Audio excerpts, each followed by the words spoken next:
Montessori is everywhere, but almost nobody talks about the controversial parts of this method. Montessori schools, Montessori kindergartens, Montessori toys. Even I, a pediatrician, fell in it when I became a mom. At one point, I even seriously considered sending my son to a Montessori kindergarten. It looked very appealing. Lots of developmental toys, thoughtfully designed environments, teachers trained in psychology. So I shared the idea with my family. And my mother-in-law, who is practicing child psychologist with many years of experience, asked me three simple questions. Have you ever read Maria Montessori's biography? Have you looked at the strengths and weaknesses of the method itself? Or have you only heard about the toys? Those questions stopped me because I suddenly remembered something very important. I'm not only a mom, I'm also a scientist. So I started digging into the research, and what I found surprised me. Some parts honestly shocked me. After looking deeper into the history of the method, the evidence behind it, and some of the Montessori's own ideas, I realized something very clearly. I would never send my child to a Montessori school or kindergarten. Now, don't rush to disagree with me or close this video.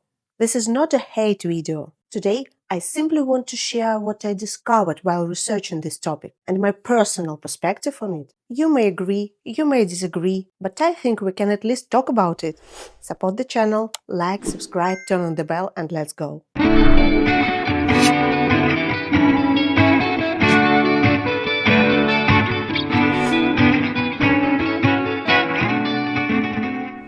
I know many of you have heard about the Montessori method, but most parents, just like I was before, actually have a very surface level understanding of what it really is. So before we go any further, Let's quickly break down the core idea behind the method created by Maria Montessori. The Montessori method is an educational approach focused on independence and natural child development within a carefully prepared environment. It's built around a simple idea: help me do it myself. In this system, the adult is not a traditional teacher who constantly instructs and directs the child. Instead, the adult acts more like a guide and an observer, stepping in only when necessary. the entire system rests on several key principles that make Montessori very different from traditional education. Let's look at five main pillars of this method. Prepared environment. The classroom or playroom or the whole house is carefully designed so children can reach and use everything independently. Materials are placed on low open shelves organized in a logical order. The idea is simple. The environment itself should invite the child to explore and learn. Freedom of choice. Children choose what they want to work on: reading, math, writing, or even practical activities like washing a cloth. They decide what to do, how long to do it, and whether to work alone or with others. Self-correcting learning materials. Many Montessori materials are designed so that the child can notice mistakes independently without the teacher pointing them out. For example, a piece simply won't fit into the wrong opening. This encourages children to experiment, adjust, and find solutions on their own. Mixed age classrooms. Children of different ages learn together, usually in 3-year groups, for example, 0-3, 3-6, or 6-9. This creates a natural social environment where younger children learn from older ones and older children develop leadership and responsibility. The teacher is an observer. In Montessori classrooms, teachers don't usually stand at the front giving lectures. Instead, they observe quietly and step in only when needed, for example, to demonstrate how to use a new material, or when a child's behavior begins to affect others. At first glance, the method looks very appealing, and to be fair, the method does have the real strength. And that's exactly why it has become so popular with parents around the world. So before we talk about the concerts I discovered later, Let's first look at the main advantages that attract so many parents to Montessori education. Independence. Children choose their own activities, manage their time, and learn everyday self-care skills. Putting toys back on the shelf, setting the table, cleaning up after themselves. These small routines help children feel capable and responsible. although to be honest, I don't personally know many adults who never learned basic self-care in a traditional system education either. But still, Montessori materials that encourage children to figure things out on their own are actually some of my favorite early learning tools. Many of these toys work almost like puzzles. The child tries, makes mistakes, adjusts, and eventually finds the solution independently. And that kind of learning can be incredibly powerful. Individual pace. Montessori classrooms usually don't follow rigid lesson plans or traditional grading systems. Children can move through activities at their own pace, faster in areas they enjoy, slower in areas that take more time. Some children may spend 20 minutes working with numbers, and that flexibility can reduce stress and pressure. After all, children really are different, and giving them space to develop at their own rhythm can be a wonderful thing. Focus and self discipline. Montessori activities are designed to encourage deep concentration. You might see a child carefully pouring water from one small pitcher to another, or patiently sorting wooden shapes, or repeating the same activity over and over again until it feels perfect. Instead of constantly switching tasks, children are encouraged to stay with one activity for a long time. Over time, this can help develop focus, persistence, and self discipline. Mixed age classrooms. This creates a natural social environment, practical life skills. Another distinctive part of Montessori education is the focus on everyday practical activities. Children practice things like washing dishes, folding clothes, cleaning tables, preparing simple food. They learn many real life skills very early. And from a parent's perspective, this can be pretty appealing because, yes, your child may become much more independent and helpful at home, which, let's be honest, most parents wouldn't mind. So, at first glance, the Montessori method seems almost ideal. Children learn practical skills, they develop independence, they build concentration and confidence. So, what could be possibly wrong with that? Well, the moment that changed my perspective came when I started looking at this method through the lens of the life and ideas of its creator, Maria Montessori. And once I did that, I began noticing about the method that I had never questioned before, things that Montessori schools never talk about. And after learning this, my perception of the entire method changed, probably forever.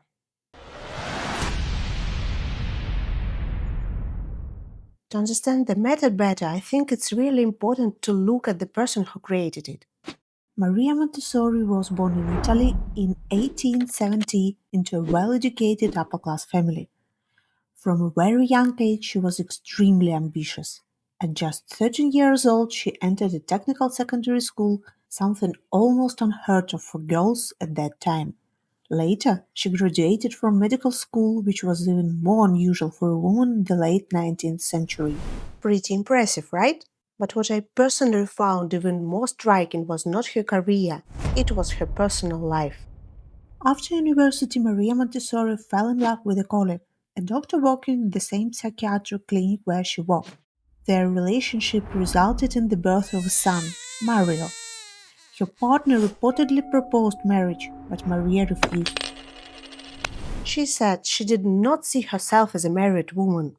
Now remember, we are talking about the late 19th century.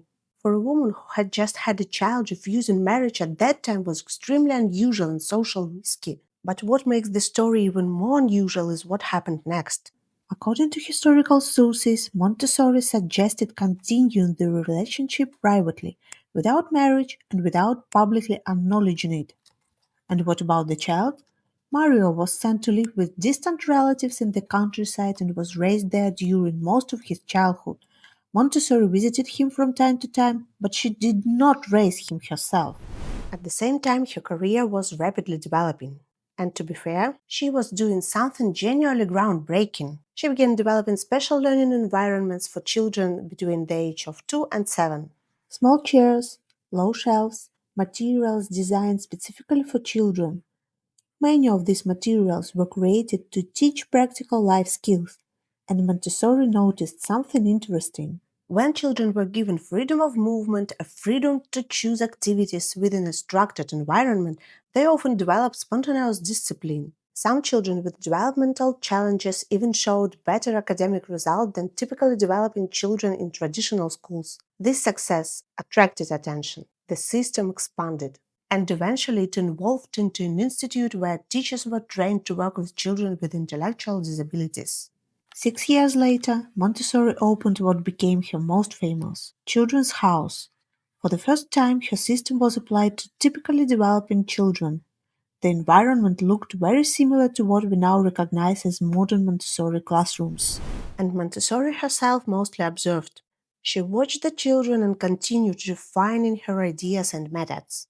Her approach was built on several key concepts: the child's natural curiosity, the observant mind, and the belief that children can develop many skills independently if given the right environment.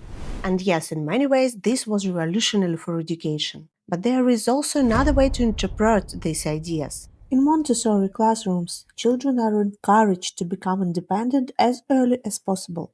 They learn to walk alone, solve problems alone, and manage many tasks without adult involvement. Which can be wonderful, but it also raises an interesting question. How much independence is healthy for a very young child? And how much emotional connection with adults do children actually need in the early years? Looking at Montessori's personal life, I couldn't help noticing a certain pattern, a strong emphasis on independence, distance, self sufficiency, and very little focus on emotional closeness. Of course, this is my personal interpretation. But when I look at both her life and the educational environment she created, I do see a certain emotional distance, almost a philosophy that children should become independent from adults as early as possible.